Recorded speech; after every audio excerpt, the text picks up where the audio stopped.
రామగిరి మండలంలో భయం క్రియేట్ చేసేదానికోసం ఈ మండలానికి సంబంధించిన ఒక ఇంపార్టెంట్ నాయకుడిని 27వ తారీఖున అటాక్ చేశారు. ఇదే ఊర్లో 28వ తారీఖున మళ్ళీ అదే ఇంటిని అటాక్ చేశారు. జయచంద్రారెడ్డిని అటాక్ చేస్తే ఇదే జయచంద్రారెడ్డి, ఇదే కురువ లింగమయ్యన్న వీళ్ళందరూ కూడా దాన్ని అడ్డుకొని పోలీసులకు వెళ్ళి కంప్లైంట్ చేశారు. ఎందుకు మమ్మల్ని అటాక్ చేస్తా ఉన్నారు, పై ఆందోళన క్రియేట్ చేసేందుకోసం అని చెప్పి మళ్ళీ ఈ ఎన్నిక జరిగితే ఈ ఎన్నికల్లో మళ్ళీ వైఎస్ఆర్సీపీ ఎంపీటీసీలను భయపెట్టాలనే ఉద్దేశంతో, భయానికి గురి చేయాలనే ఉద్దేశంతో అటాక్ చేసే కార్యక్రమం జరుగుతూ ఉంది. దీన్ని అరికట్టండి అని చెప్పి పోలీసులకు వెళ్తే పోలీసులకు ఘటనకు సంబంధించిన కంప్లైంట్ ఇచ్చినా కూడా పోలీసులు కనీసం పట్టించుకున్న పాపాన పోలేదు.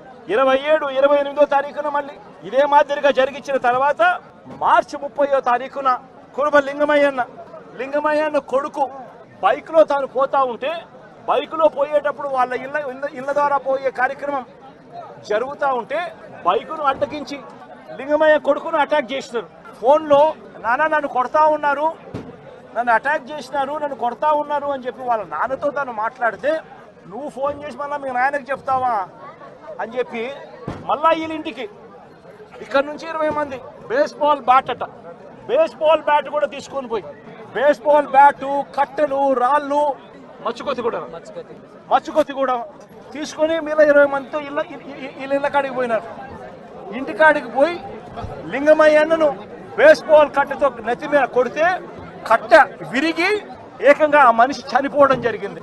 నేను అడుగుతా ఉన్నా, ఇదే రకమైన పాలనకు సంబంధించి నేను క్వశ్చన్స్ అడుగుతా ఉన్నా, చంద్రబాబు నాయుడు గారిని అడుగుతా ఉన్నా, పోలీసులను అడుగుతా ఉన్నా, అయ్యా మీరు చేసేది న్యాయంగా ఉందా, మీరు చేసేది ధర్మంగా ఉందా అని చెప్పి నేను అడుగుతా ఉన్నా. మీరు చేస్తా ఉన్న ఈ రాంగ్ ప్రెసిడెంట్ వల్ల రాష్ట్రం ఈరోజు బీహార్ కన్నా నాశనమైన పరిస్థితుల్లో ఈరోజు తయారవుతా ఉంది రాష్ట్రం. ప్రతి చర్య మనం చేసేది డెమోక్రసీలో సిగ్గుతో తలంచుకునే కార్యక్రమానికి మీరంతా కూడా సిగ్గు లేకుండా చేస్తూ ఉన్నారు. ఇదే లింగమైన అడుగుతా ఉన్నా, వీళ్ళల్లో కొట్టిన పోలీసులు కేసులు పెడతా ఉన్నారు. వీళ్ళ దగ్గరికి వచ్చి 20 మంది వీళ్ళని అటాక్ చేస్తే కేసులు పెట్టింది ఎంతమంది మీద? కేవలం 2 మీద మాత్రమే కేసులు పెట్టినారు. ఇదే దాంట్లో క్రియాశీలకంగా వ్యవహరించిన రమేష్ నాయుడు మీద ఎందుకు కేసు పెట్టలేదు, మిగిలిన వాళ్ళందరినీ కేసులోకి ఎందుకు తీసుకొని రావడం లేదు అని చెప్పి ఇదే పోలీసులను, ఇదే చంద్రబాబు నాయుడు గారిని అడుగుతా ఉన్నా. ఇదే గ్రామంలో ఇదే తెలుగుదేశం పార్టీకి సంబంధించిన ఎమ్మెల్యే బంధువులు, వీళ్ళంతా బంధువులను తెలిసినా కూడా రెచ్చగొట్టే కార్యక్రమం సాక్షాత్తు ఈ ఎమ్మెల్యే కొడుకు ఇక్కడికి వచ్చి ఈ గ్రామంలో 27వ తారీఖు ఆయనే వచ్చి రెచ్చగొట్టే కార్యక్రమం చేసిపోయినా కూడా ఆయన మీద కూడా కేసు ఎందుకు పెట్టడం లేదు అని అడుగుతా ఉన్నా. వాళ్ళందరినీ కూడా తప్పించే కార్యక్రమం చేస్తూ ఉన్నారు. తూతూ మంత్రంగా 2 మీద మాత్రమే కేసు పెట్టారు. కానీ ఈ హత్యను ప్రోత్సహించిన ఎమ్మెల్యేను కానీ, ఎమ్మెల్యే కుమారుడు కానీ వారి మీద మాత్రం ఎటువంటి చర్యలు కూడా తీసుకోలేదు.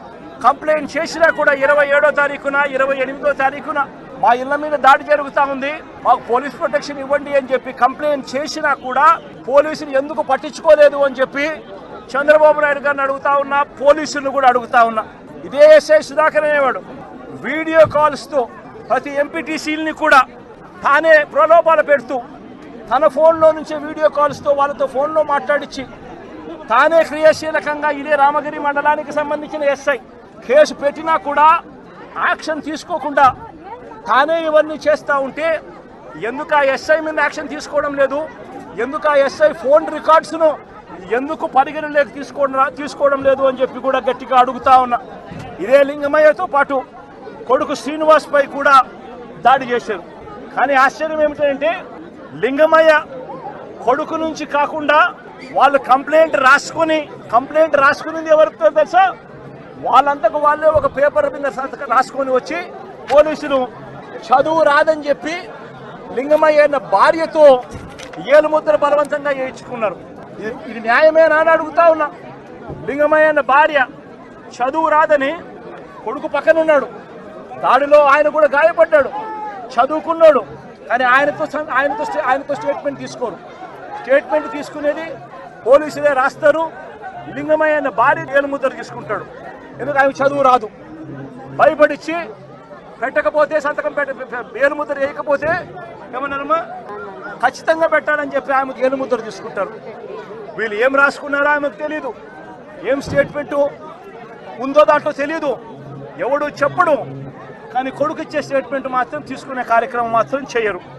ఇదే లింగమయ్యను చంపాలనే ఉద్దేశంతో బేస్బాల్ బ్యాటుతో మరి ఇక్కడికి వచ్చి బేస్బాల్ బ్యాటుతో తల మీద కొట్టి చంపిన నేపథ్యంలో ఎక్కడ కూడా పోలీసులు నమోదు చేసిన కేసుల్లో ఎక్కడా కూడా బేస్బాల్ బ్యాట్ ఉందని, బేస్బాల్ బ్యాట్తో కొట్టారని చెప్పి ఎక్కడా రాయరు.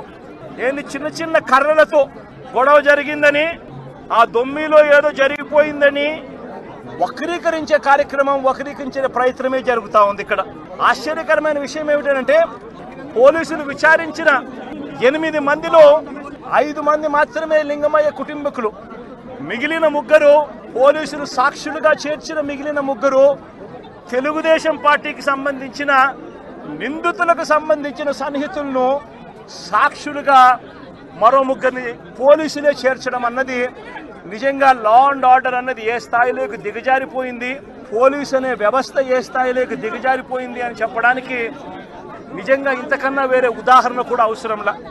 అంటే వీళ్ళే మనుషులను తప్పించేదానికోసం సాక్షులను కూడా వీళ్ళకు కావలసిన సాక్షులను మాత్రమే వీళ్ళు ఇప్పుడే యాడ్ చేసుకొని దానికి మళ్ళా లింగమయ్య అన్న భార్యతో ఏలుముద్ర చేయించుకొని వీళ్ళంతకు వీళ్ళే కేసును బిల్డప్ చేస్తూ ఉన్నారనంటే ఇంతకన్నా దారుణమైన పోలీసు వ్యవస్థ ప్రపంచ చరిత్రలో ఎక్కడైనా ఉంటుందా అని అడుగుతా ఉండ. వీళ్ళంతకు వీళ్ళే తప్పుడు సాక్ష్యాలు క్రియేట్ చేసి వీళ్ళంతటికి వీళ్ళే కేసును నీరు కార్చే కార్యక్రమం జరుగుతూ ఉంది.